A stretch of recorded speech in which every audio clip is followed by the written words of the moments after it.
continuando aqui, a personalidade do cluster C. Então, são, primeiro, todos os impulsivos, né, personalidade de perda de controle, as personalidades ansiosas e medrosas. Então, essa medrosa eu tenho. E ansiosa também. Essa medrosa eu tenho. A personalidade obsessiva-compulsiva, que é também chamada de personalidade anantástica. Só consigo porque... Você não parece uma mesma medrosa. Eu trabalhei muito, mas quando eu era criança era pior. Você parece ser bem forte, na verdade. Aí tem a dependente e a fóbico-evitativa. Aqui são aqui do grupo C. Então, assim, mais importante, cluster A, B e C. É importante ter em vista os 3 grandes grupos. Só revisando aqui, né? Então, grupo A, personalidades bizarras e excêntricas. Grupo B, personalidades intensas, dramáticas, sedutoras e imprevisíveis. Grupo C, aí dentro do grupo C, aí tem esses subtipos. Personalidades que têm a perda de controle de impulsos, as personalidades ansiosas e medrosas e as personalidades obsessivo-compulsivas.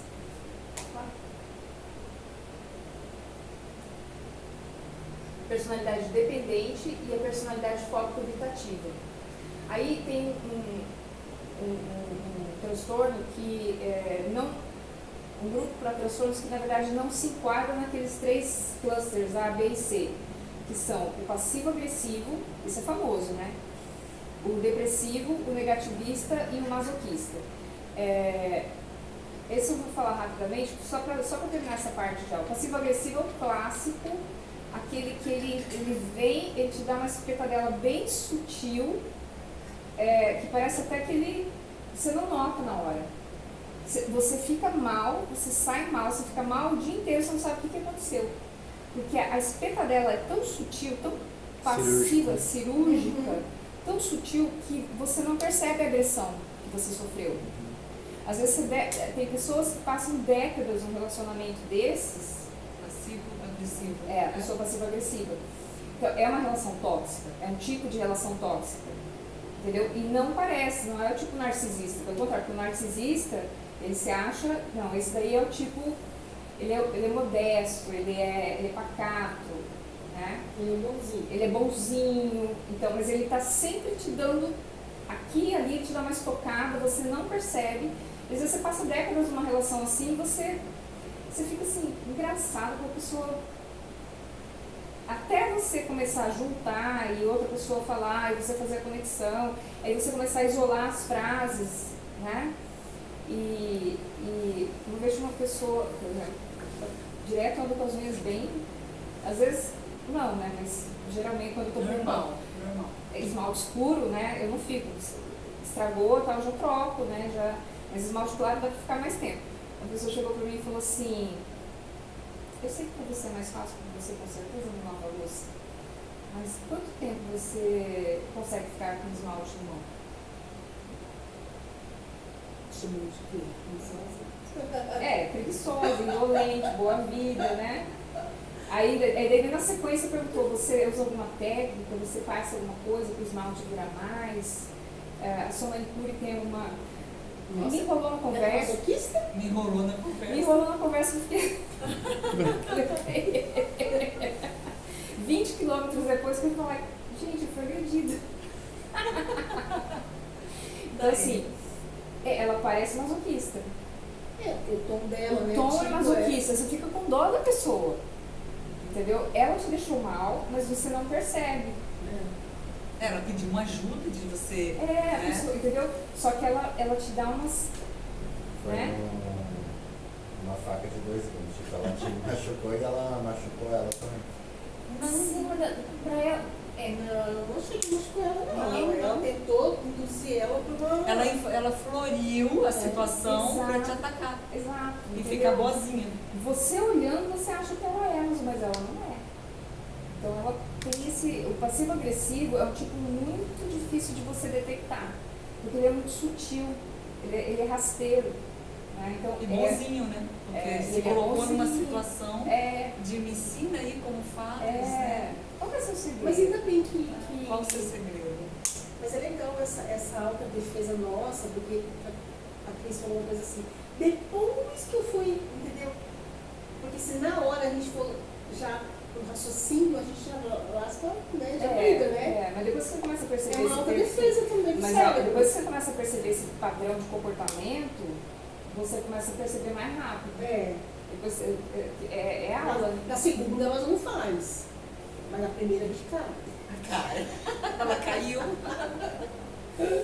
Aí tem o perfil depressivo, que é o melancólico.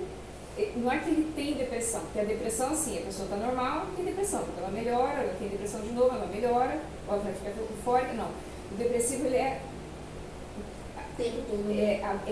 melancólico, a vida toda dele ele é daquele jeito. Aí não adianta medicar, não adianta, ele não melhora com remédio, com terapia, ele é assim. E o negativista pode se confundir com o depressivo, mas ele não é, porque o depressivo, além de tudo, é falta. O que é depressão? Não é pessimismo, ideias de ruína e tragédia. Depressão é falta de vitalidade, falta de energia, falta de disposição. Negativista é aquele pessimista crônico. Você não pode contar nada para ele, vai falar, não vai dar certo. Aí se fosse você, nem tentava, porque certeza que... Né? Esse tem muito. Antigamente, na nossa época, tinha aquele desenho da Hiena Risonha, lembra? Ó céus, ó dia, ó vida. O pessoal mais novo não conheceu o desenho bom. Aí, masoquista. O masoquista é aquele que em terapia chega a dar raiva, porque ele... Não adianta você tentar conduzir, ele vai sempre, ele tem uma necessidade. E não é uma necessidade neurótica, que ele... É o funcionamento masoquista da personalidade. Ele veio à vida para se ferrar. Ele não tem compromisso com ele. Todas as escolhas, tudo que ele faz e o masoquista muitas vezes, ele está numa coisa de, não sei, né, a constelação vai falar, que ele está numa não-vida, mas ele tem uma... Você sabia que na constelação a personalidade não entra muito, né? Entra mais na cometria mesmo. Mas entra talvez como pessoas a serviço do sistema, né? Para punir as outras. Aqueles adolescentes que ficam sofrendo, que ficam se mutilando, é masoquista? Não, geralmente eles têm ou um transtorno, raramente é um transtorno da personalidade. O transtorno da personalidade não é tão comum assim. Geralmente são pessoas com depressão, problemas de adaptação, são essas crianças e adolescentes que os pais deram tudo enquanto podiam, compraram, fizeram tudo. Só que aí quando você chega com 15 anos, você está apaixonado pela menina, a menina fala assim, não, aí seu pai vai comprar ela para você, guardar no seu guarda-roupa. Você quer ser admitido no vestibular na universidade, o pai consegue comprar a vaga, mas não está mais tão fácil assim, hoje em dia a coisa está mais difícil. Isso na motivação que você está falando? Qualquer tipo de situação de frustração. Depressão, frustração que leva a problema de adaptação. Entendeu? É o emprego. Seu pai não vai conseguir te manter empregado, fazer o seu chefe gostar de você se você é incompetente, você não consegue. Hoje em dia está tendo dificuldade para empregar as pessoas dessa geração Z, por exemplo, porque eles falam assim, entrevista de emprego, mas eu não vou poder usar meu celular, eu vou ter que ficar sentado o tempo todo, eu vou ter que ficar em pé o tempo todo, eu vou ter... Né? Pessoas que também falam assim, eu fui comprar tal coisa, a pessoa estava me atendendo, vendo um vídeo do YouTube. Qual o horário do intervalo? Exatamente. Essa pergunta foi boa. Exatamente. Que acho que é o que eles pensam mesmo. A pessoa, como que eles falam, a pessoa quer o emprego e não quer o serviço. Né? Ela quer o vínculo, mas ela não quer trabalhar. Então, assim, como é que o pai vai garantir? Aí a pessoa é despedida, porque o mundo, né, o chefe é abusivo. Então, assim, está tendo muito isso, mas não é o transtorno da personalidade propriamente dito. O transtorno é outra história. Né? Vamos voltar aqui para detalhar. Então, aqui, grupo A, personalidades bizarras e excêntricas, ou seja, que tem uma mórbida tendência ao isolamento. Então, aí, paranoide, esquizotípica e esquizoide. A paranoide. Isso é da constituição da pessoa, gente. Isso está presente desde muito cedo, desde a infância. A gente não fecha antes dos 18, por causa que pode ser uma questão de maturidade, evolução, ainda vai terminar de formar o cérebro, etc. Mas a paranoide, ela é desconfiada excessivamente de tudo e ela tem uma convicção inabalável, irremovível de que a crença dela é verdadeira. E o paranoide não necessariamente quer dizer perseguição. Paranoide pode ser, por exemplo, qualquer coisa bizarra. Hoje em dia não pode mais falar de ET, né? Porque até o Pentágono reconheceu que os ETs existem. Falar uma coisa... eu vi, tá? Aqui principalmente. Então eu já vi, tá? Não duvido. Então, assim, vão me chamar de doida? Então, assim, aonde eu vou me enquadrar aí para poder... Não, né? Então, assim, paranoide, assim, perseguição é mais comum. Então, assim, as pessoas estão sempre atrás dela, sempre alguém está prejudicando, sempre alguém... E ela cria um sistema elaborado, e ela cria uma convicção e tudo, você não consegue tirar aquilo. Só que não é uma alucinação, não é um delírio, não é que nem o esquizofrênico paranoide, por exemplo. O esquizofrênico, ele era normal, aí ele adoece, ele começa a ter surtos, você medica, ele melhora. O paranoide não, ele é refratário, ao longo da vida ele não evolui, não melhora, não nada. Não. Mas tem... isso também vem de algum distúrbio neurológico? Ele tem ou já vem algo de família, pode ter trauma? Tem um componente genético de família, só que não necessariamente uma lesão, mas e aquilo é contínuo. E a gente pensa que não, mas tem muita gente. Tem sim. Tem muitos que eu não sei. Tem questão de personalidade paranoide, então, e a grande característica, não melhora com o tratamento. E ele tem convicção na crença. Por exemplo, o paciente com fobia social, às vezes ele tem a paranoia que todo mundo está falando mal dele. Mas com o tratamento, fobia social, que é um tipo de ansiedade, você começa a tratar, faz terapia, e a pessoa vai desenvolvendo. Eu falo assim, é coisa da minha cabeça, porque eu fico me observando demais. E aí eu começo a achar... Não tem característica da fobia social, não. Fobia social grave, eu tinha um paciente que ele chegava, fobia social grave, ele trabalhava funcionário público municipal, estadual.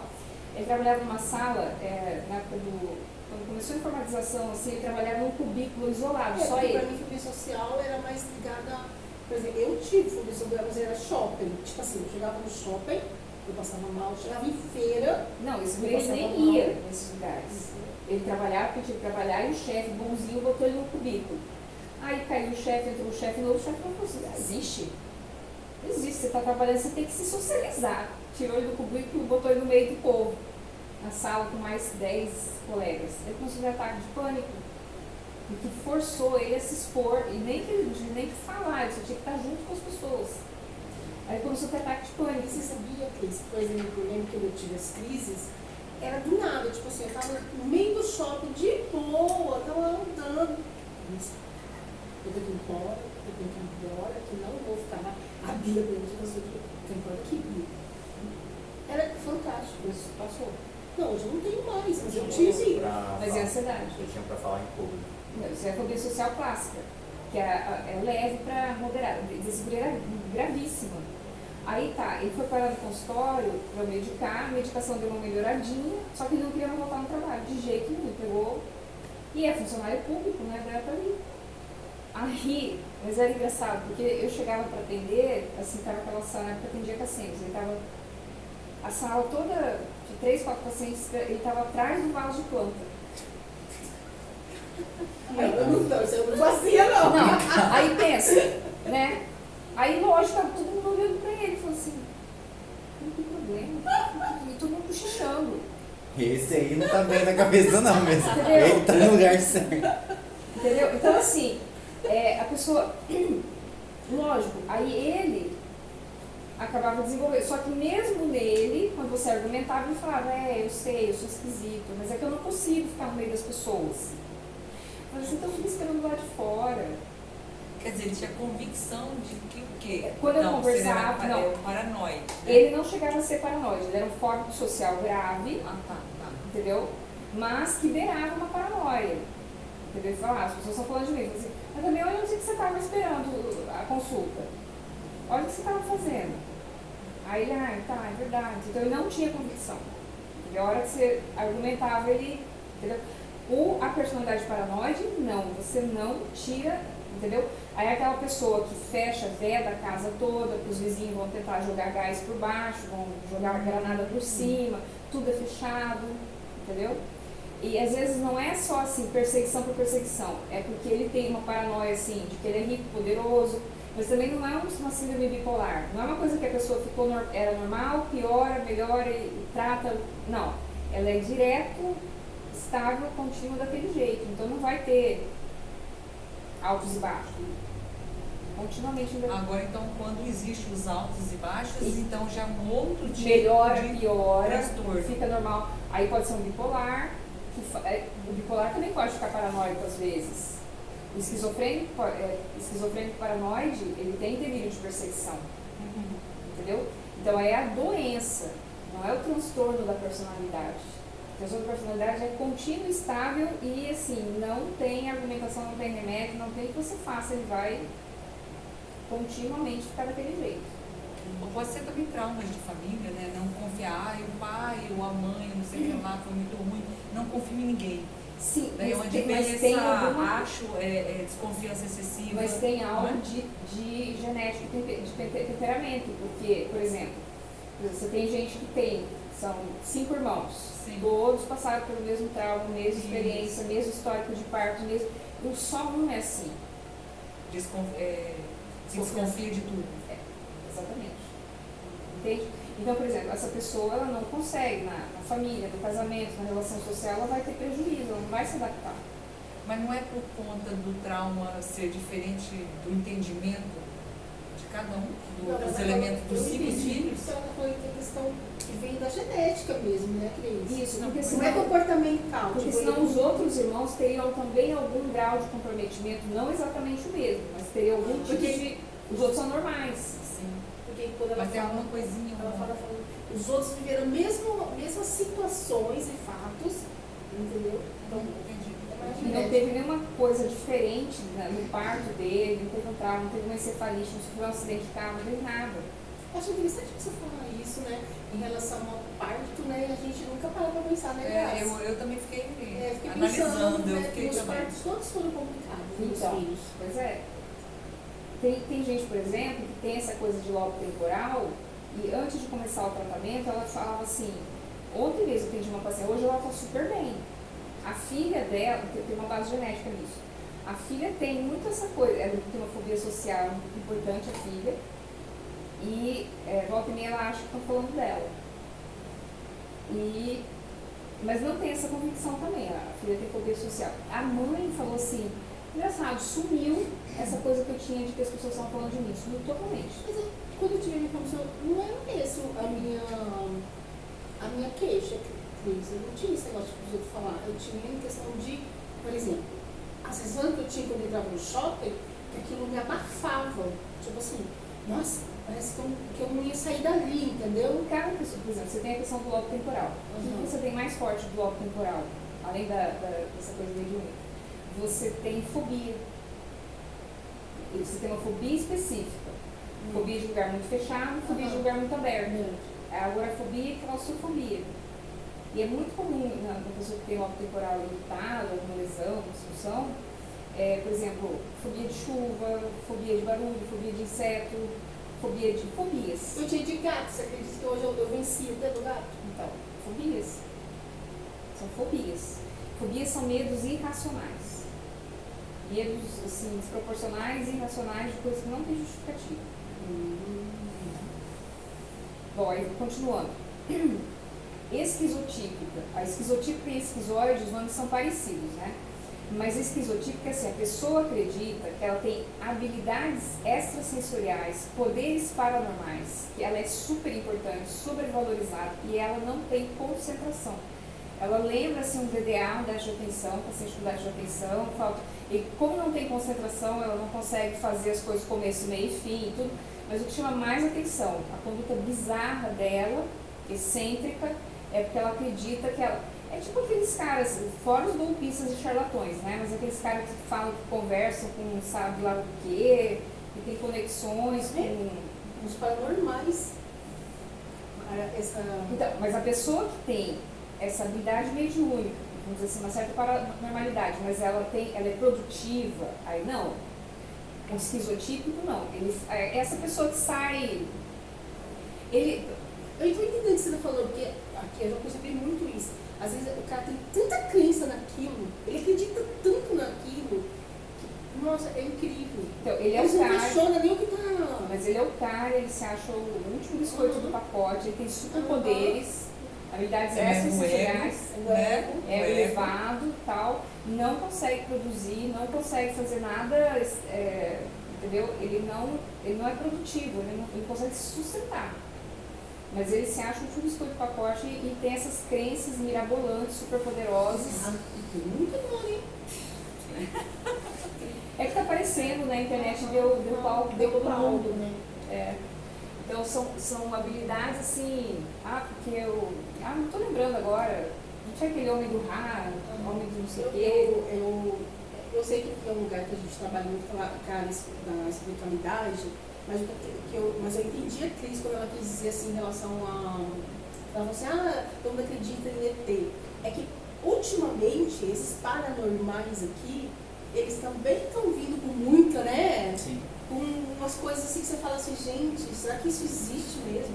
Agora eu fui fazer uma trilha com a menina, aí ela é da energia.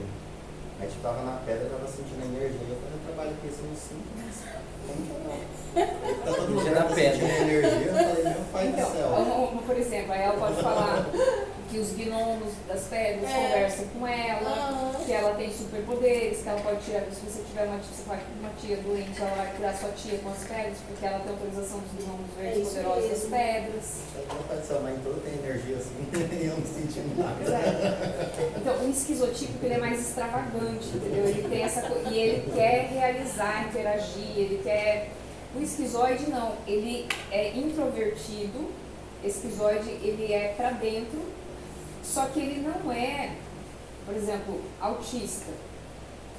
Aversão, indiferença, contato social e isolamento. O esquizoide ele é diferente do autista, porque o autista tem aqueles níveis, o autista tem hiperfoco e o autista tem outras características. Tem rompante de agressividade, sensibilidade à textura, luz, barulho, aquelas outras coisas. O esquizoide não. É contínuo, assim, aversão e indiferença, ele não gosta de contato, e é da vida toda. Então ele é isolado, ele é retirado. O esquizoide clássico é aquele eremita. É o cara que se isola na montanha e... Esses dias eu vi uma foto na internet de um eremita na Turquia, com cabelo assim, não passava nem Wi-Fi naquela... O cara vivia numa gruta, fazia não sei quantos anos, assim, totalmente homem das cavernas, assim.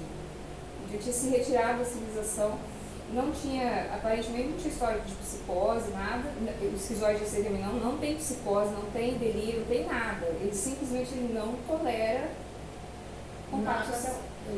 Isolamento, não tolera contato social, então, mas também são pessoas disfuncionais, porque eles não conseguem fazer. Não vai fazer nada, não trabalha, não... Exatamente.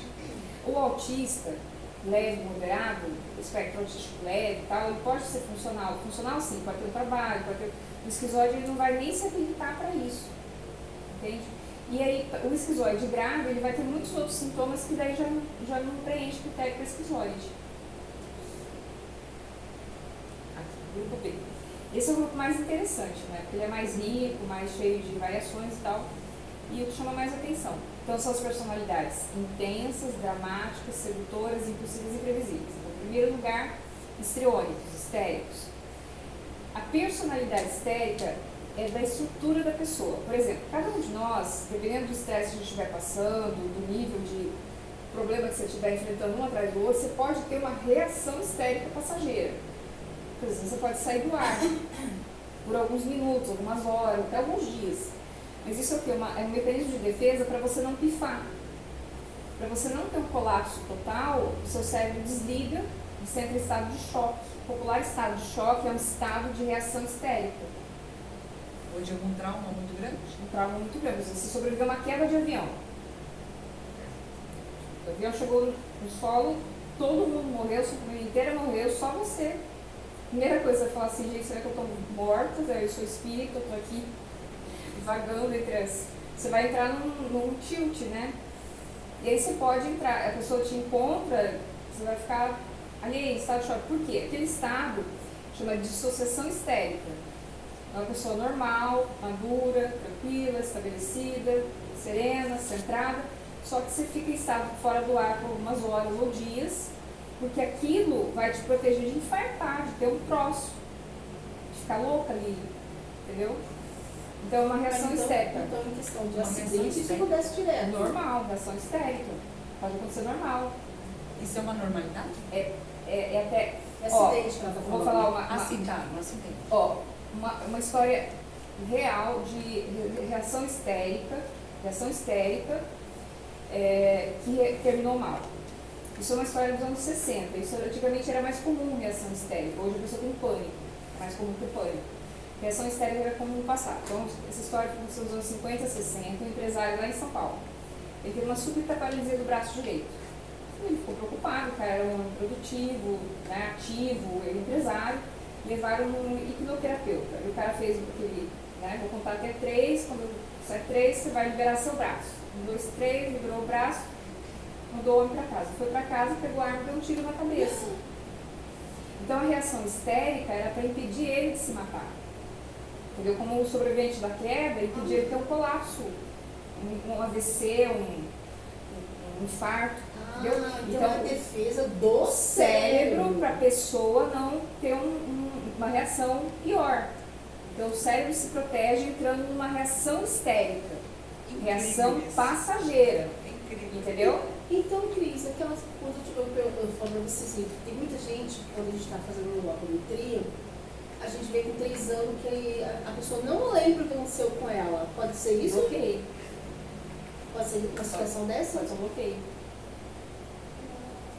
Entendeu? A pessoa que não lembra nada da infância e tal, pode ser um bloqueio porque ela travou ali, ela não quer ter O rememoração. cérebro ele mesmo programou ali Cria- para poder cria proteção. proteger.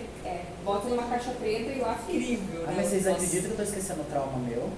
Tipo, o trauma que eu passei, tipo assim, vamos dizer, eu fui traumatizada, a pessoa, tipo, me magoou muito. Aí esses dias falaram, e aí você e fulana, a gente não se fala mais, mas por quê? Eu esqueci. Bloqueio. Que bom! Não, que bom, né? Mas aí como que eu fico pra explicar pra pessoa depois, né? Tô há 5 anos sem Vai lá e falar. fala, fulana, o que eu... Falei, foi uma coisa Eu muito... te odeio, não sei porquê, mas eu te odeio. Aí eu falei, foi uma coisa muito Isso forte foi na bobinho, época. para. Passou O muito importante tempo. é o Tudo. sentimento. Não, Se a emoção tá aí. já tá com Deus lá. Uma vez eu atendi muitos anos atrás, não é normal, não é comum mais. Antigamente as pessoas faziam muita reação, ainda acontece em casos muito extremos. Né? Mas esse cara, por exemplo, ele deu tiro na cabeça porque ele faliu. Ele faliu e ele estava com vergonha e com dó dos empregados que ele ia demitir. Entendeu? Então, assim, a vontade dele de sumir, de morrer, de sentimento de fracasso, ele não via saída. Então, o impulso de se matar era muito forte, a reação histérica era para impedir o suicídio. Então, é um motivo.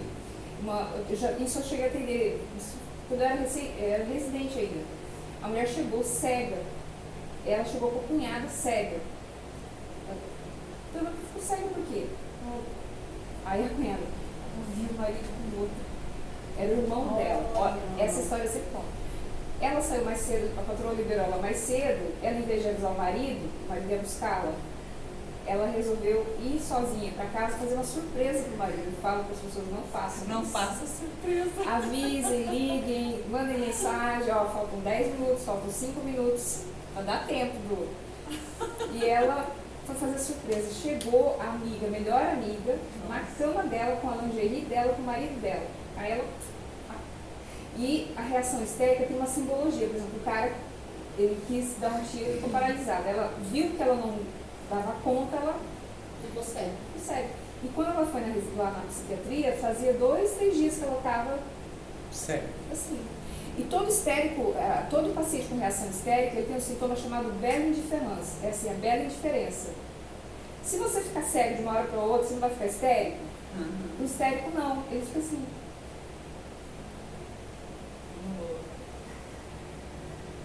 Você fala assim, mas você não está preocupado? Tô. Mas por que você está preocupado? Porque é ruim ficar assim, doutor. Assim como? Sim, do jeito que eu tô. Mas se a gente for olhar para o lado da neurociência, né, amiga? Ela está alheia, ela está em choque, ela está aérea, que é o propósito mesmo, que é para a pessoa não entrar em contato. Porque se ela visse aquilo, ou ela ia matar a mulher, ela ia matar o cara, ela ia se matar, a mulher já não vai atrás da mulher, né? Interessante. O homem vai atrás da mulher, Isso. né? E a mulher vai atrás da mãe. Mas aí o que que faz? Tipo, Então, aí Vai atrás dos eu dei um calmante pra ela, aham. já tava 2 para 3 dias, eu dei um calmante, mandei voltar dali 2 dias, nunca mais voltou, melhorou. Nunca mais voltou, melhorou. Eu acho que, pelo que eu entendi, é uma autodefesa do É cérebro. do Sim. A hora que o cérebro resolveu, pronto. voltou O normal. cérebro humano é muito incrível. É muito incrível, né? Só que o transtorno da personalidade histérica daí é outra história. Aí a pessoa, ela não ficou histérica porque aconteceu alguma coisa, ela é histérica, é dela, entendeu? Então assim, é de criança e ela vai crescendo e não muda. Ela envelhece, ela tem 95 anos, ela ainda continua agindo como se ela tivesse 5, 6 anos de idade. Ela foi mãe, é vó, bisavó, ela compete com o neto, ela é imatura, ela é sugestionável, ela é infantilizada, ela é pueril, entende? Então a personalidade histérica já é outro departamento, aí ela não fica, ela é estável, contínua e permanente. Aí se ela tiver um estresse, alguma coisa, ela fica muda, ela fica paralítica, aí ela só piora. Mas o basal dela já é regredida e infantilizada. Certo? Essa que é a diferença. Nossa, é muita informação, né? E o histérico, o histriônico, a Interessante. personalidade histérica, ele também se corta, se machuca. Só que o histérico, ele é assim, ele dá um risquinho. O border não, ele crava, ele faz um talho. Mas essa? O mais difícil de diferenciar é a personalidade histérica da personalidade borderline. Entendeu? Porque o borderline, só que o borderline é mais... O borderline, ele se arrebenta. Eu sempre Intenso. falo, intenso. O borderline se machuca de verdade. O histérico, assim, você não pode nada. Se ele quer um negócio, você tem que dar. Se você não der, Senão se corta. ele se machuca, entendeu? E ele é manipulador, ele joga, ele costuma ser inteligente. Quando é mulher é pior ainda, porque ele faz entendeu? Mas assim, tem que ser do jeito dela, tem que ser o que ela quer e tal. E senão aí ela finge que tomou um negócio, finge, manipula. O border não, ele toma o veneno, ele se corta, tem border que chega a dar tiro, assim, é coisa grave mesmo. É tudo muito intenso no border, muita impulsividade, entendeu? É coisa de realmente de ficar muito preocupado.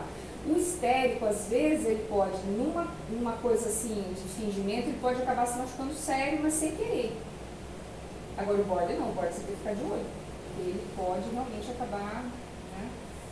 Então, voltando aqui, personalidade narcisista. Aí, ó, narcisista, grandioso, ele se acha, ele acha que ele tem um grande propósito na vida, fantasias de sucesso, beleza, poder, inteligência, ou de um amor ideal, uma grande paixão.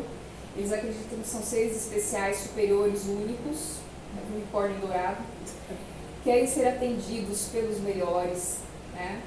Às vezes ele vai dizer, eu vim aqui porque eu ouvi falar que você é a melhor consteladora do Centro-Oeste.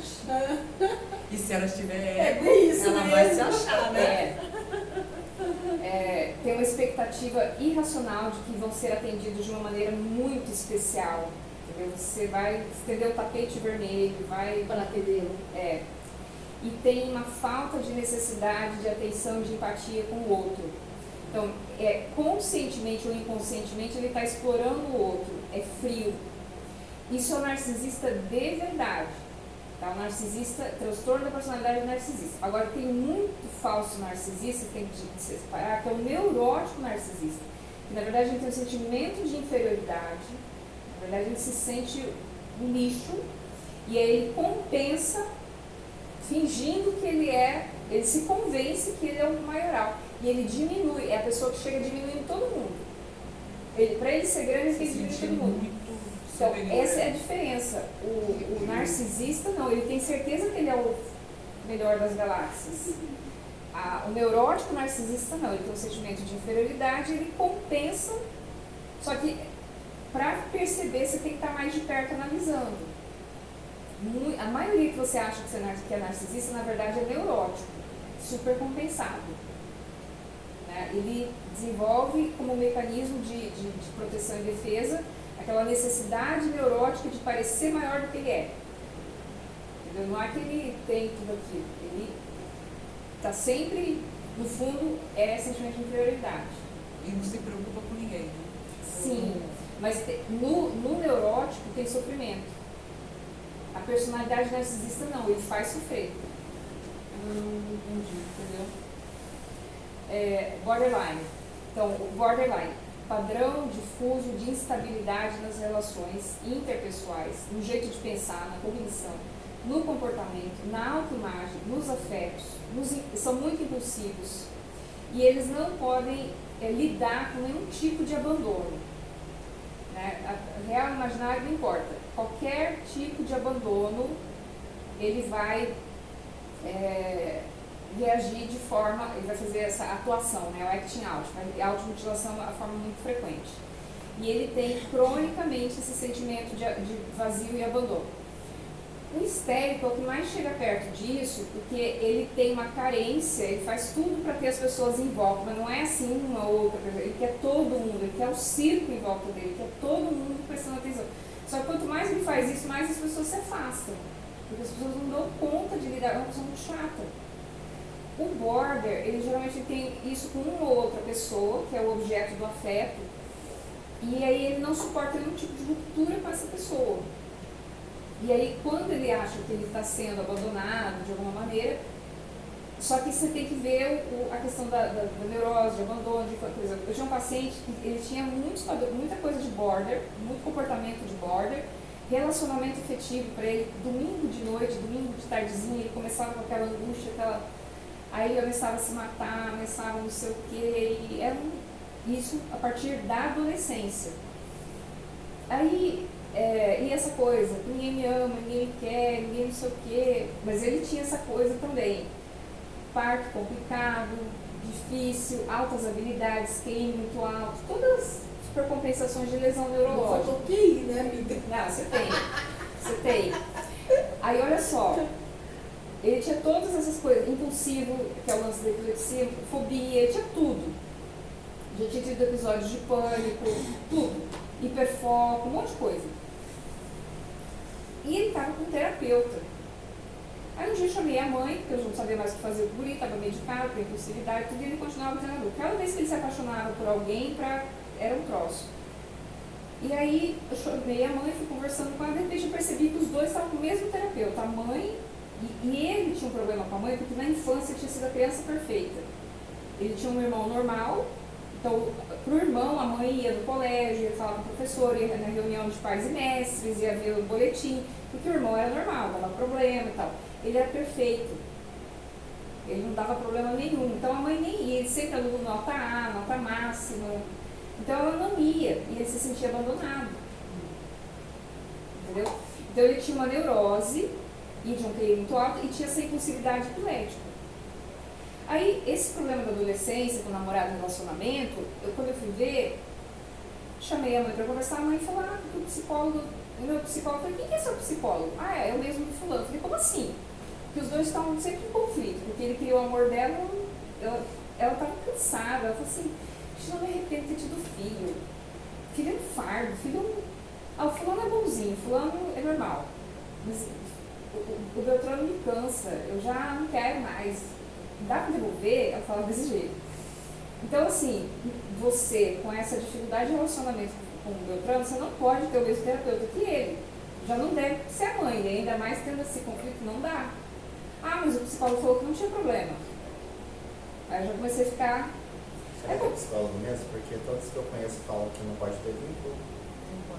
Até de amigo. Não, era o psicólogo. Era. Aí tá. Aí mais um pouquinho, ela falou pra mim, toda vez que o fulano tem crise, o Beltrano tem crise, o psicólogo vai lá, em casa. Como assim? Domingo à noite, sábado, ele tava lá na casa, e ficava naquela... Não assim, não emancipa o paciente, não ensina a pescar, fica dando peixe, que história é essa? Aí eu falei, não, vamos mudar de psicólogo, essa história tá cheirando mal. Aí foram ver, o psicólogo começou a fazer com o paciente, com a mãe, a mesma coisa que o menino fazia com os namorados. Quer dizer, o guri estava reproduzindo nos relacionamentos o que o psicólogo fazia com ele. Mudou o terapeuta, mudou o comportamento do guri. Nossa. Então, não sei se, não é que o psicólogo fosse borda, não creio que seja isso, mas assim, ele tinha um comportamento histriônico, uma angústia de separação, que é uma coisa mal resolvida, ele é adulto, e ele manipulava o guri, consciente ou inconscientemente eu não sei, e eu sei que o guri reproduziu o comportamento dele. Começou a ligar, falar, por que você fez isso, por que vocês não voltaram mais, por que vocês me abandonaram, por que vocês... Nossa, E o guri começou a melhorar. interessante, né? Então, na verdade, o guri não é borda. Então, vejam que esse diagnóstico está muito sobrevalorizado. Antissocial. Então, antissocial é o psicopata, o sociopata. O psicopata clássico, né, tem falta de compaixão, falta de empatia pelo outro. O clássico é o estelionatário, golpista, charlatão, que vai dar o golpe. Não interessa se ele está levando a última economia que a pessoa tem, se a pessoa vai ter que morar debaixo da ponte, vai ficar sem plano de saúde, não interessa. Então, falta de empatia e falta de compaixão. Aí dentro do psicopata, da psicopatia, tem um subtipo especial que é o sádico perverso, que aí entra o abusador sexual, o serial killer, aí porque até pouco tempo atrás as pessoas achavam que psicopata era só serial killer, né? Estuprador e serial killer, né? E aí, por exemplo, maníaco do parque, ele é um sádico, mas ele não estuprava, ele matava, mas estuprava. Então, assim, sádico, perverso, matava com rituais, ritos de crueldade, tudo, mas não era um violador sexual. Então, assim, e aí agora, mais recentemente, está ficando mais evidente, né, está surgindo muita literatura sobre o psicopata do cotidiano. Psicopata do cotidiano são pessoas com quem a gente convive, interage e tal, e nem desconfia, mas que tem padrão de comportamento, e tem a escala, tem os mais leves, outros tem... Não que o mais leve, ele tem um pouquinho de empatia, não. O delito dele é um pouco menor. Aí que entra aquela história, de repente se ele tivesse tido uma criação um pouco pior, ele aí poderia piorar aqui na escala. Poderia ser um psicopata perverso, talvez. Mas tem um componente genético muito forte. Por exemplo, o maníaco do parque, quando a polícia começou a perseguir, chegaram na identidade dele, começaram a ir atrás da família e tudo, acharam a mãe dele na grande São Paulo, mas num distrito isolado, bateram na porta da casa da mãe dele de madrugada. Ela abriu a porta, tinha vários filhos. Quando ela abriu a porta, ela falou, viu a polícia, ela falou assim, foi o Francisco, né? O que ele fez? Aí os policiais falaram, como assim, o que ele fez? Ele já fez algo? Que a senhora esteja sabendo? Ela falou, não, que eu saiba não, mas eu sempre soube que ele era um traste, que ele ia fazer alguma coisa. Aí ela contou, ele praticava sexo com animais, ele matava gatos, judiava de criança. E ela falou, ele é igual o meu avô paterno, que era jagunço no Nordeste. Só que numa época em que ser jagunço culturalmente dava status, dava posição, era respeitável e dava dinheiro. Só que o jagunço que o avô dela era um jagunço perverso. Ele não matava ali porque, não tem outro jeito. Ele era cruel, ele gostava ele matava para ver cair, era cruel, gostava de maltratar, tinha requinte de crueldade. Então, dentro da família, corria aquela fama do avô perverso, que hoje aprenderam era psicopata. E sabiam que o filho dela, bisneto, aí entra a constelação. Entra a constelação. Mas entra também a questão da biologia e da hereditariedade. Aí entra bem epigenética aí, né? Entra também. Que é a questão hereditária. Classificação dos transtornos do grupo C, então, né? Personalidades com perda do controle de impulso. Aí, tricotilomania, né, que é do cabelo, cleptomania, que a gente já acabou falando, e ludopatia, que é o jogador compulsivo. Esse agora tá tendo muito, né, gente? Do tigrinho, né? É. Vocês viram em São Paulo, tem uns 2 meses, um menino que pegou um empréstimo de 60 mil para jogar, porque ele achou que ele ia... Aí ele perdeu também, ele já estava endividado. Aí ele pegou 60 mil de empréstimo, aí perdeu, daí matou a mãe e se matou. Eu acho que a ludopatia é uma coisa recente agora que está tendo mais casos. Esse tigrinho. Na verdade, sempre teve, né? Aqui em Campo Grande, por exemplo, é famosa a história do pessoal de origem sírio-libanesa. É muito comum entre japoneses e sírio-libaneses isso em jogo. Isso é questão genética. E assim, aqui em Campo Grande tem história de gente que perdeu fortuna da noite pro dia. Imóveis, fazendas, na mesa do jogo. Tem muita história. Só que agora com a internet, esses jogos eletrônicos, a coisa virou uma epidemia. Entendeu? Essa é a questão. A coisa se popularizou. Inclusive empresas da justa causa. Se o empresário pegar o funcionário da justa causa. Então, mas a dependência do jogo é uma coisa muito forte. E a questão da compulsão, assim, a pessoa vai naquela adrenalina, na coisa. Enquanto ela está ganhando, aí ela perde, ela reprime. É que nem a coisa do impulso sexual, do impulso pro roubo. Enquanto ela está naquele frenesi ganhando, e o pessoal que faz o desenho do jogo, as máquinas caça-níqueis, os cassinos, tudo é desenhado para dar isso aí, para dar essa onda que sobe, depois despenca, e depois dá um pouquinho de esperança que é para pegar de novo a pessoa. Dá alguma coisinha. Uma migalha que daí dá aquela esperança de novo, que ela se convence que ela vai ganhar na próxima. E convence mesmo, né? Eu tenho tendência compulsiva, pessoal e familiar. Eu não passo perto desses negócios Você não cai, né? nem para me pagar, nem se me pagar, porque eu tenho medo. Se eu jogasse, já ganhasse uma bolada, eu não ia jogar de novo, não. Porque eu sei que eles fazem de propósito. Você joga. Eu ia pegar já e ir embora com o meu dinheiro. Não faz isso. Eu penso dessa forma, tá? Mas não sei, né? Lembra aquele Tetris? Uma vez eu comecei a jogar Tetris, menino, não parava mais. Eu falei, esse negócio de fazer esse dinheiro estava ferrado. Esse jogo de encaixar. Essa ludopatia, eu percebi muito hoje também, Cris, é a questão do adulto jogando muito videogame também. Também. Não entra, não? Eu também acho que é. Também acho que é. A gente tá vendo muito isso. Nas personalidades ansiosas e medrosas, que também estão no grupo C, na verdade, personalidades ansiosas e medrosas e a personalidade que tem perda de controle de impulso. Dentro das personalidades ansiosas e medrosas, aí obsessivo-compulsiva, dependente e fóbica evitativa. Tá? Então, obsessivo-compulsiva. Pessoas com perfeccionismo e preocupação constante com organização, metodologia, rigidamente controla a si e aos outros, o mesmo nível de expectativa que ela tem de si, ela tem dos outros, cria expectativas exageradas nas relações, assume responsabilidade centralizadora, ela não sabe distribuir e delegar, e por isso ela acaba criando atritos constantes com os demais por causa do padrão de comportamento dela, com essa rigidez, cobrança, e ela briga com as pessoas o tempo todo. Uma coisa que é interessante, a pessoa que tem toque, transtorno obsessivo compulsivo, ela sabe que o toque é inadequado. Ela sofre, ela tenta esconder, ela sabe que aquilo não é sério. Por exemplo, a pessoa tem toque de banho. Ela entra no banheiro, ela tem aquele ritual. Começa a lavar daqui para baixo, aí tem que seguir a sequência. Tocou o telefone, bateram na porta, aí ela tem que começar tudo de novo.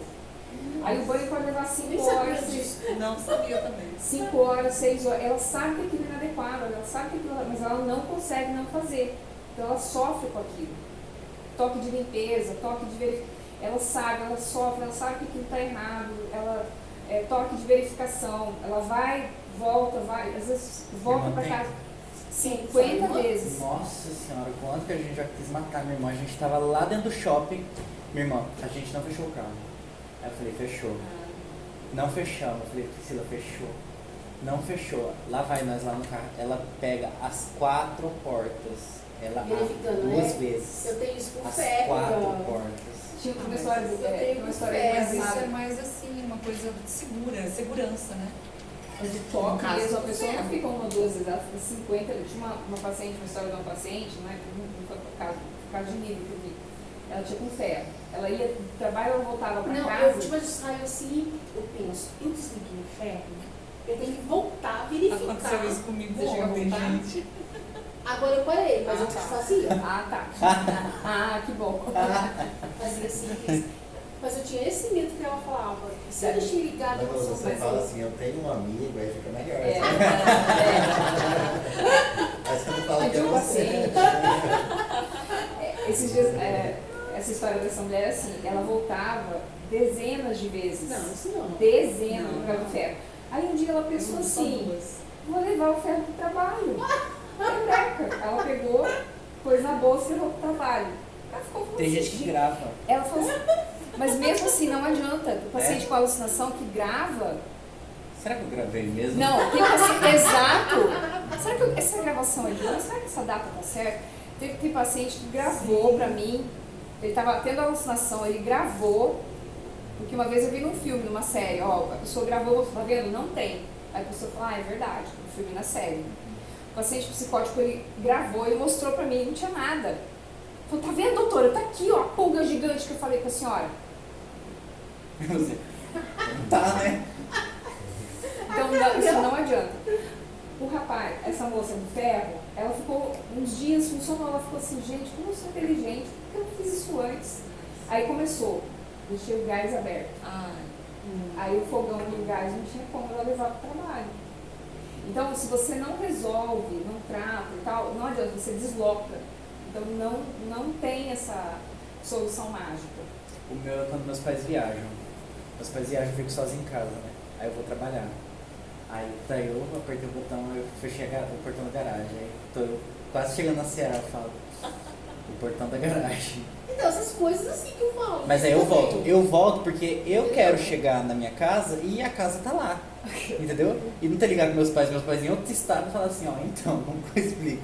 Então, por segurança, eu volto. Mas o meu é nesse sentido, por segurança. Vanusa, o paciente, o amigo, por segurança. Eu tenho medo de falar mais Uma comigo, vez, duas, assim, você ficar naquela maneira, depois você, beleza. Mas a pessoa com toque é uma coisa assim, ela não, são dezenas, ela tem que sair do lugar, ela tem que. E assim, são vários. a Isso coisa é uma coisa que foi criada, o gatilho é da infância, é trauma, tem uma ou base, também tem é uma base neurológica? biológica. Tem uma base biológica. E tudo isso tem, na verdade, uma representação da evolução do cérebro. Porque, ó, limpeza, verificação, limpeza, germe e limpeza tá ligado, verificação, mais ritual de banho e limpeza, também é com germe, né? Tem gente que lava até a pele abrir, ulcerar, de produto, de limpeza e tal. São todos rituais primitivos, que tá ligado ao sistema límbico primitivo, do mamífero inferior. E que em condições normais, aqui o cérebro pré-frontal ele inibe. Essa coisa não precisa fazer. Quem faz isso por exemplo, o cachorro esconde o osso, a gralha esconde o osso, o gato e o pato, a galinha, eles vão fazer passa a língua, a mãe que passa a língua no filhotinho assim, não é? Chama grooming. A galinha pega aquela glândula sebácea na cauda e vai para impermeabilizar a pena na chuva. Então esse ritual, o ritual obsessivo, faz parte do processo de desenvolvimento de, vamos dizer assim, espécies inferiores. Entendi. Mas está embutido no nosso cérebro e deveria não acontecer, porque o frontal inibe isso naturalmente. Em certas pessoas isso falha e vem à tona. Então, por exemplo, ficar verificando, quem faz verificação de território? Cachorro que urina, lobo que urina para demarcar território, porque onde eu urinei ninguém vai invadir. Uhum. Então, falhou esse mecanismo na pessoa, ela começa, volta para casa para ver se está tudo trancado. Entendeu? Porque tem uma falha do mecanismo neurológico de inibição. A medicação. Medicação. Observação de padrão também, porque observar padrão é uma coisa também que o nosso cérebro faz de forma automática e os outros bichos também fazem. Então, por exemplo, a Luciana Vendramini, que foi Paquita, ela deu uma entrevista uma vez que ela tinha um toque, isso 20 anos atrás, que ela ficava, ainda existia carro vermelho, hoje em dia, se ela for ter esse toque hoje, pode morrer, porque ela ficava na janela do apartamento, era um cruzamento importante, e ela tinha que contar acho que 5 ou 7 carros, não lembro. Ele tem essa coisa com número, né? 3, 5, 7, geralmente número ímpar. E tem a ver, por exemplo, 3, né? Pai, Filho e Espírito Santo, aquela bate na madeira, 1, 2, 3, né? Tem essa. Eram 5, 7 carros vermelhos em seguida. Se passasse um de qualquer outra cor, começava tudo de novo, ela não dormia. Nossa Senhora. Então, verificação de padrão também. Então, limpeza, verificação de padrão. E limpeza tem a questão com germe também, germofobia. Vigilância e segurança, que é tanto porta quanto gás, ferro de passado, que é tudo relacionado, são os mesmos sistemas neurais de sobrevivência. Então, na verdade, são mecanismos que deixam de funcionar direito, porque alguma coisa neurológica deixa de funcionar. Aí eu concordo muito com você em relação ao parto, então. Sim. Porque no caso mesmo, entendi. Então a maioria está ligada ao parto. Ou Uma grande maioria. E tem casos de genética também, só que o parto piora. Agora, tem alguns estudos que mostram, por exemplo, assim, por que tem família que tem muito caso de pessoas, aí você acha que a genética é porque as pessoas têm uma lesão para isso. Só que aí o que acontece? Foram ver, tem um estudo alemão antigo, que foram ver assim, a genética que viram de padrão ali eram mulheres ruins de parto, mulher de bacia estreita, mulher que não foi feita para parir, que é para ir para cesárea. Então, só que hoje é possível, né, com essa pesquisa genética, identificar padrões de genes que talvez mostrem que tem uma tendência para o toque. Isso já é legal, porque tem então, bastante para neurociência também, né? Exato. Então, o toque, a pessoa ela percebe que aquilo é inadequado, ela sofre. A personalidade obsessiva, não. Ela é metódica, perfeccionista, tudo tem que estar organizado, certo, ela controla o outro, é assim. E ela acha que ela está certa. Ela tem certeza que ela está certa. Ela briga com os outros e ela não acha que ela está errada. Entendeu? Ela advoga o erro dela, a inflexibilidade, a rigidez dela, não tem perigo dela estar errada. Ela briga com as pessoas, diferente do toque. Então, o transtorno obsessivo de personalidade, transtorno anancástico de personalidade, ele tem ligação com o toque. Mas, diferentemente do toque, que a pessoa sofre e sabe que... A pessoa que tem toque, muitas vezes ela tem vergonha de contar o que ela tem de toque, porque ela fala, vão pensar que eu sou louca. A pessoa que tem personalidade obsessiva ou anancástica, não, ela tem orgulho porque ela é organizada, os outros são bagunceiros. Ela é limpa, os outros são porcos. Ela é superior, os outros são inferiores. Então, é difícil conviver com essa pessoa. Interessante essa daí, né? E assim, geralmente, a gente está estudando tudo separadinho, mas a pessoa pode ser, por exemplo, anancástica e ter um pouquinho de narcisismo. Né? Então, pode ter. É muito comum, por exemplo, psicopata com narcisismo. Nossa. Né? Separadinho já é complicado. Imagina, vem um combo. Mas agora sim, eu fico pensando no profissional, hein? Pessoal, Que vai descobrir tudo isso, né? Ó, só faltam essas duas aqui, ó. Personalidade, isso ainda dentro das ansiosas, tá? Então aqui o cluster C, então personalidades impulsivas e as personalidades ansiosas e medrosas. Aí dentro das ansiosas e medrosas, as obsessivo-compulsivas, a dependente e evitativa, que é fóbica também. Dependente, então a necessidade permanente de ser cuidado, né? Então ele se submete, ele adere à angústia, se submete e adere à supervisão de alguém. Tem sempre alguém falando, faz isso, faz aquilo, tem que estar sempre alguém monitorando, mesmo adulto, e tem essa angústia de separação. Só que não é que nem a angústia de separação do borderline. É dependente assim, ele gruda na pessoa, ele não deixa a pessoa ir. Ele vai, onde a pessoa estiver, ele vai junto. Ele não é aquele que vai se cortar, se você for, eu vou... Não, ele está grudado. Ele não toma decisão sozinho, não resolve problema, tudo ele vai depender, ele precisa do elo auxiliar. E ele se submete aos outros, se subjuga, ele não mostra o ponto de vista dele, porque se eu expuser a minha opinião, não vão gostar mais de mim, se eu falar o que eu penso, não vão gostar mais de mim. Então ele está sempre se submetendo, sempre, ele está sempre, é um dependente. E é dele da vida toda, não foi porque ele se traumatizou, era normal, passou por uma perda, passou por um trauma, está deprimido, não. Mas pode mudar. Não, o transtorno da personalidade não muda. Ele é É o que eu falei lá no começo, se mudou, melhorou, é outra coisa. Tá? A fóbico-evitativa. Tem a pessoa que tem fobia social. Você tem fobia social. Eu tive fobia social. Então, fobia social a pessoa melhora. Mas a personalidade fóbico-evitativa não. Ela, né? Então, inibição social, sentimento de estar inadequada, preocupação com críticas e rejeição. Deu errado uma vez, ameaçou, imaginou que deu errado, ela já não vai fazer, não se expõe outra vez, desconfia dos outros, evita fazer sucesso, evita projeção. Tem muitas vezes essa desconfiança de que se ela se projetar, ela vai ser atacada, vai ser destruída. Não confia em ninguém, né? As pessoas da rede social, família, irmão, pai, mãe, ninguém tem nenhum interesse positivo, todo mundo está perto para fazer mal. Então, costuma estar junto com aquela personalidade pessimista, negativista, né? Porque assim, está sempre caminhando com e também pode andar junto com a paranoide, né? Então pode evitativa, fóbica, paranoide e pessimista. Aí é o combo completo, mas é da vida toda. Entendeu? E não é assim, porque teve um trauma, daí ficou assim, era normal, era falante, era expansiva, era sobre de repente ficou assim, então é bipolar. Então, é outra coisa, vamos pesquisar melhor. A personalidade, a transtorno de personalidade, ela é contínua, estável, imutável, ela não muda, não aprende, é refratária a experiência, o mundo, nada melhora essa pessoa, ela não vai ficar. Então, por exemplo, você falou, tinha fobia, tinha timidez, tinha medo, você superou, você foi melhorando, então você foi criando um mecanismo de adaptação, coping, que eles falam.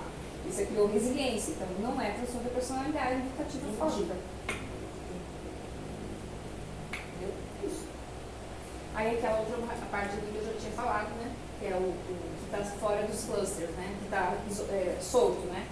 Passivo-agressivo, depressivo, negativista, mas agressivo. É isso. Muito bom. Você vê que agora eu vou fazer uma prova, eu tiro 10. Gente, mas como é a mente humana, né? Você quer despedir? Falou alguma coisa? Gente, então é isso. Terminamos hoje transtorno da personalidade, transtornos da personalidade. Eu sou psiquiatra, Cristina Harada. É isso. É isso. Muito bom.